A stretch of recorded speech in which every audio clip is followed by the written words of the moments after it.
Hi hello नमस्कार, मी नूतन. कसे आहात सगळे? आनंदी असावे असे स्वामींच्या चरणी प्रार्थना करते आणि आजच्या ब्लॉगला सुरुवात करते.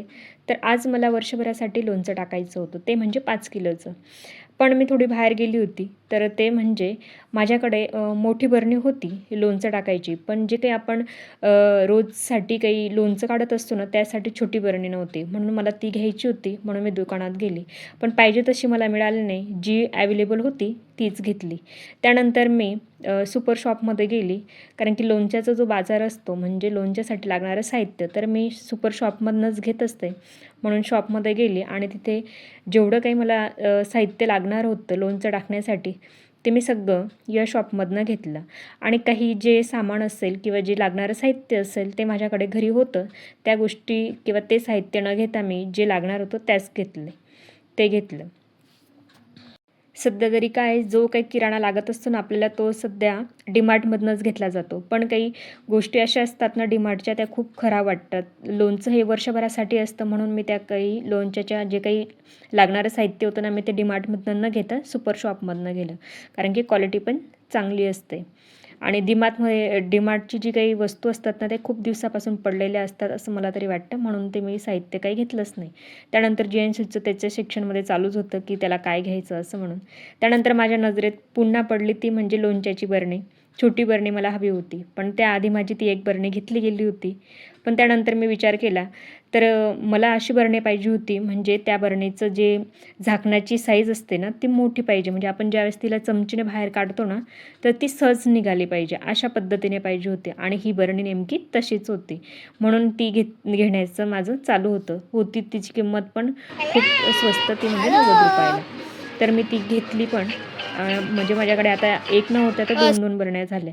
ही बरणी जी दिसते तुम्हाला हातात तर ती फक्त ॲक्टिव्ह वाटत होती पण मला ती काही घ्यावीशी वाटली नाही. आता त्यानंतर मी पहिल्या ज्या शॉपमध्ये गेली होती तर तिथे ही छोटी बरणी घेतली होती आणि त्यानंतर सुपर शॉपमधनं ही मोठी बरणी घेतली.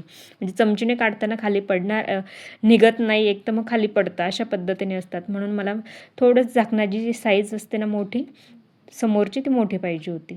त्यानंतर मी लागणारं साहित्य सांगते. लोणच्यासाठी 3 ग्रॅम लवंग म्हणजे 1 चमची लवंग. त्यातली अर्धी मिक्सरमध्ये वाटून घेतली आणि अर्धी अखंड घेतली. म्हणजे ती लोणच्याच्या सामग्रीमध्ये याच्यात लोणच्यात दिसली पाहिजे असं म्हणून 3 ग्रॅम घेतली. त्यानंतर 1 चमची किंवा 3 ग्रॅम मिरे, 10 ग्रॅम हिंग, नाहीतर मग मापी घेतलं तर मसाल्याची जी चमची असते ना आपली तर त्या 3 चम्मच असं माप घेतलं आहे. त्यानंतर 10 ते 20 ग्रॅम मेथी दाणे, नाहीतर मग आपल्याला माप घ्यायचं असेल तर आपण पोहे खातो ती चमचीचे म्हणजे 3 चमचा. अशा पद्धतीने माझं हे मोजमाप चालू होतं. आणि धणे 50 ग्रॅम, बडीशेप 50 ग्रॅम. जर आपण कपने मोजलं तर ते पण 50 ग्रॅम भरत होतं म्हणून मी कपाचं सुद्धा माप मोजून घेतलं. त्यानंतर हळद 40 ग्रॅम. जर ती हळदीला कलर चांगला असेल तुम्ही कमी जास्त करू शकतात. त्यानंतर 150 ग्रॅम साखर घेतली. मी साखर टाकत असते म्हणून मी साखर सांगते तुम्हाला. त्यानंतर 500 ग्रॅम मीठ. जर तुमच्याकडे मोजायला काही साहित्य नसेल तर मीठाची अर्धी पिशवी तुम्ही करू शकतात. 5 किलोसाठी साहित्य सांगते बरं का मी. त्यानंतर मोहरीची डाळ 50 ग्रॅम. ही ते आपल्याला दुकानातच मिळत असते म्हणून ती मोजलेलीच असते. 50 नाही 500 ग्रॅम. त्यानंतर तिखट 1 वाटी आणि वजनी म्हणाल तर 150 ग्रॅम. त्यानंतर तेल. मी 5 किलोला 1.5 किलो तेल टाकणार आहे तर 1 पिशवी पूर्ण आणि त्याच्यातनं एक जी दुसरी पिशवी आहे ती अर्धी म्हणजे 1.5 किलोची. त्यानंतर मी मिक्सरच्या भांड्यामध्ये असे धणे आता बाकीचे काय पावडर करत असतील पण मी पूर्ण पावडर करत नाही. तर मिक्सरच्या भांड्यात टाकून एकदा बटन दाबून फक्त ते काढून घेते. म्हणजे बघा अशा पद्धतीने जे काही बारीक बारीक काड्या असतात ना तर त्या या धण्यामध्ये असतात. म्हणून ते काढण्यासाठी मी फक्त एकदा मिक्सरचं बटन फिरवलं आणि ते अशा पद्धतीने सुपेत काढून घेतलं. आता आमच्याकडे तर याला पाखडणं म्हणतात. तर मी सूपने ते सगळं छान पुढचे जे भाग असेल काही काड्या वगैरे असतील त्या सहज निघतील अशा पद्धतीने तिला पाकडूनसुद्धा घेतलं. सूप असेल तुमच्याकडे तर त्याच्याने ते सहज निघून जातं किंवा ताटातही आपण घेऊ शकतो. पण माझ्याकडे होतं छोटंसं म्हणून मी त्याचा वापर केला. तर आता बघू शकतात जे काही याला धण्यांना जो काही काड्या असतात ना पुढे लागलेल्या त्या सहज काढण्यासाठी मी अशी ट्रिक वापरत असते. तर बघा बारीक बारीक ज्या काड्या आहेत ना त्या सहज निघून जातात. त्यानंतर मी पुन्हा ते मिक्सरच्या भांड्यात टाकलं आणि त्याच्यातनं तर परत तिला मिक्सरमध्ये वाटून घेतलं. आता पूर्ण वाटण न करता मी अर्धवट भुकटी पावडर किंवा 2-3 तुकडे होतील अशा पद्धतीने असं मिक्स करून घेतले. त्यानंतर जसे मी आता धणे केले तसेच बडीशोपसुद्धा एकदा फिरून घेतले आणि त्याच्यातल्या ज्या काही काड्या वगैरे होत्या त्या सूपने साफ करून घेतल्या आणि त्यानंतर अजून परत एकदा मिक्सरच्या भांड्यात टाकलं आणि जे बडीशोप आहे काहींचं पावडर आणि काही जे असतील बडीशोपचे तुकडे, काहींचे 2 तुकडे अशा पद्धतीने मी ते वाटून घेतले, पूर्ण पावडर न करता. पावडर केली म्हणजे ते चिकटपण्यासारखं वाटत असतं म्हणून मला ते आवडत नाही, म्हणून मी अशाच पद्धतीने ते बडीशोप आणि धणे दोघंही साफ करून घेतले. त्यानंतर जे काही आपण तिखट घेत असतो ना, तर मी जे काही तिखट मोजलं होतं ते फक्त असंच पावडरच होतं डायरेक्ट. त्यात आता मला काय करायचं आहे, लसूण ॲड करायचे, म्हणजे लसणाची चटणी बनवायची आहे. तर त्यासाठी मी लसूणसुद्धा निवडून ठेवले होते आणि लसूण आणि तिखट मिक्सरमधनं छान एकजीव करून घेतले, म्हणजे लसूणची चटणी तयार करून घेतली. आणि त्याच्यातील काही 2-3 लसूण उरले होते तर ते मी ठेवले. तर ते कशासाठी, ते लसूण मी कशासाठी काढून ठेवले ते तुम्हाला आता पुढे सांगणारच आहे. तर हे 2-3 लसूण मी काढून ठेवले होते. त्यानंतर हे सगळं साहित्य असं प्रत्येक वाटीमध्ये एक वाटीमध्ये असं लावून घेतलं होतं, म्हणजे आपल्याला कुठल्या गोष्टीची आठवण पडली नाही ना, त्यासाठी हे सोपं होतं मला, म्हणून मी अशा पद्धतीने ती वाट्यांमध्ये काढून घेतलं आणि एका साईडला रचून दिली.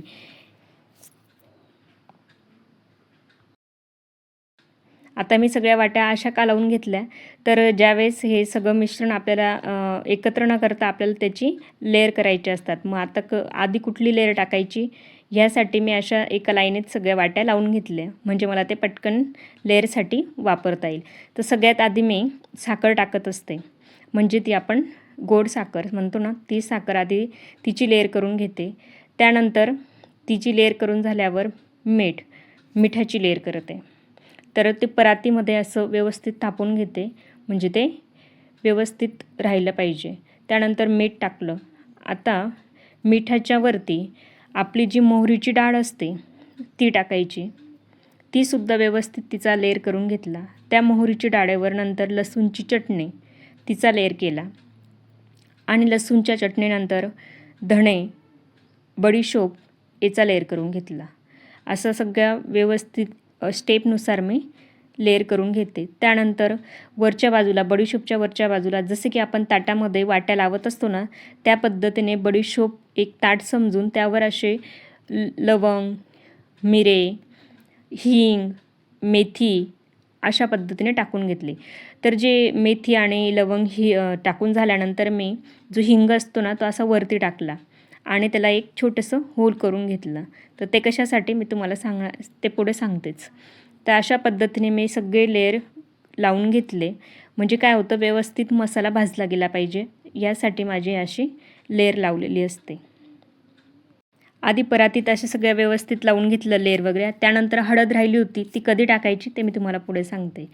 त्याआधी मी तेल तापायला ठेवलं होतं. तेल इतपत तापवलं की जे काही आपण लसूणच्या पाकळ्या काढल्या होत्या ना, तर त्या टाकल्यानंतर त्याला अशी बुडबुडी आली पाहिजे, म्हणजे तापल्यानंतरच लसूणची तुकडं टाकायचं असतं आणि ते टाकल्याचबरोबर अशी त्याला बुडबुडी आली पाहिजे, म्हणजे त्यावर मला असं वाटतं की हे तेल आता मसाल्यात टाकण्यायोग्य झालं आहे. म्हणून मी त्याचं बटन बंद केलं गॅसचं आणि लगेच 5-10 मिनटंही न थांबता लगेच त्या मसाल्यावर चमच्याने छान असं टाकत गेली. जसं की आपण भाजी करतो त्यावेळेस तेल टाकतो, त्यानंतर फोडणी देत असतो ना, त्याच पद्धतीने हा मसालासुद्धा माझा भाजला गेला पाहिजे. या पद्धतीने मी त्या मसाल्यावर तेल टाकत गेली, म्हणजे तो व्यवस्थित भाजून निघाला पाहिजे. जर की आपण भाजी करत असतो तर तेलात कच्च्या तेलात जर आपण जिरं मोहरी वगैरे मसाला टाकला तर तो कसा कच्च्यासारखा वाटत असतो, तसं तर मग ती भाजी आपल्याला चव देत नाही. तसंच हा वर्षभरासाठी जर आपण लोणच्याचं मसाला तयार करणार आहे तर मग हा कसाच असा अर्धवट कच्चा वाटायला नको किंवा लागायला नको, म्हणून मी अशा पद्धतीने त्याला भाजून निघेल या पद्धतीने मी तेल गरम करून घेते आणि अधूनमधून उचकण्याने असे हलवत राहते आणि वरून तेल टाकत राहते. अशा पद्धतीने मी लोणच्याचा मसाला तयार करून घेते. मसाला व्यवस्थित भाजून झाला म्हणजे जे काही उरलेलं तेल होतं ते सुद्धा मी त्यात पूर्ण टाकून घेतलं आणि त्यानंतर 5 ते 10 मिनटात म्हणजे हलवून झाल्यानंतर जे काही आपली हळद राहिली होती ना ती हळद मी वरून टाकून घेतली, म्हणजे ती काळपट नको पडायला, म्हणून मी ते तेल थोडंसं गार झाल्यानंतरच त्यात हळद टाकून घेते. तर अशा पद्धतीने मी मसाला आधी तयार करून घेते. हळद टाकल्यानंतरसुद्धा तो मसाला एकजीव करून घेतला, म्हणजे त्यात हळद वेगळी नको व्हायला, आणि त्या चमच्याने व्यवस्थित तिखट हळद मिक्स होईल यात पद्धतीने मी त्याला हलवत राहिली. त्यानंतर थोडं गार झालं. गार झाल्यानंतर मी त्याला एका स्टूलवर फॅन खाली ठेवून घेतलं. आता हा मसाला तयार झाला आहे, तर मी हा मसाला आता रात्रभर तसाच ठेवणार आहे. 5 वाजेपर्यंत म्हणजे संध्याकाळी 5 वाजेपर्यंत माझा हा मसाला तयार करून म्हणजे आचार तयार करून झाला होता. आणि आता लोणच्याच्या आचारमध्ये धणे आणि बडीशोप ही जर आपण अर्धवट दळून टाकली ना तर खूप छान दिसत असते. तर माझा हा लोणच्याचा आचार म्हणजे आचार तयार करून झाला होता. टाकायचं होतं म्हणून मी सकाळी आधी सुपर मार्केटला गेली आणि जे लोणच्यासाठी लागतं ना सामान ते सगळं मी त्या मार्केटमधनं घेतलं. डीमार्टमधनं मी लोणच्याचं सामान कधीही घेत नाही. आणि त्यानंतर मग दुपारी मी असा आचार तयार केला, जो मी तुम्हाला व्हिडिओमध्ये पूर्ण दाखवला आहे की कोणतं मटेरियल कसं वापरलं आहे असं. तर तुम्ही बघू शकता खूप छान झालं आहे. आणि त्यानंतर आता संध्याकाळ झाली तर संध्याकाळी आमच्याकडे मार्केटमध्ये लोणच्याची कैरी मिळत असते, तर मी आता ती मार्केटमध्ये घ्यायला चालली आहे. म्हणजे आचार तयार झाला आहे, आता मी लोणच्याची कैरी घ्यायला चालली आहे. तर त्यासाठी मार्केटमध्ये जाण्याच्या आधी मला ते तिकडनं कैरी घेऊन ती कापून पण आणायची आहे. माझ्याकडे कापण्याचं साहित्य नाही आहे म्हणून. तर लोणच्याची जी कैरी आहे ना ती घ्यायला जाण्याआधी मी काय करते, असे 2-3 प्रकारचे कपडे घरूनच घेऊन जाते, स्वच्छ पुसलेले रुमाल वगैरे, आणि त्यानंतर पाण्याची बाटली पण घेऊन जाते. तिथे पाणी असतंच पण ते नळाचं पाणी असतं, त्यामुळे मी घरूनच त्या पाण्याने पण एकदा धुते आणि त्यानंतर हे फिल्टरच्या पाण्याने एकदा धुते आणि मग ती कापलेली कैरी घरी आणते. चला मग आता आपण मार्केटला जाऊया. आता संध्याकाळी 5 ते 5:30 वाजता आम्ही निघालो होतो मार्केटला जाण्यासाठी. तर तिथे खूप वेळ होऊन जातो, गर्दी पण खूपच असते. त्यानंतर मी तिथे 5 किलो कैरी घेतली. तर कैरीचा रेट यावर्षी तर खूपच होता, 150 रुपये किलो आणि कापायचे 1 किलोचे 20 रुपये अशा पद्धतीने रेट होता. आणि मी 5 किलो घेतले. त्यानंतर तिथेच एका पाण्याने धुतलं, नंतर दुसऱ्या पाण्याने मी घरून नेलेलं होतं त्या पाण्याने धुवून घेतले. धुवून झाल्यानंतर त्याच्यावरचं चीक वगैरे सगळं व्यवस्थित काढून घेतलं आणि जे काही कपडे नेले होते ना मी पुसायचे, ते कपड्याने सुद्धा असं व्यवस्थित पुसून घेतली एक कैरी, म्हणजे तिला ओलावा राहायला नको. अशा पद्धतीने सगळ्या कैऱ्या मी कोरड्या करून घेतल्या. आणि तिथेच त्यांच्याकडे एक सुरी किंवा चाकू वगैरे असतोच, की जे काही आपलं ते कैरी असते ना, कैरीला जे काही पुढे देठ असतं ना ते देठ कापण्यासाठी सुद्धा एक सुरी तिथे असतं.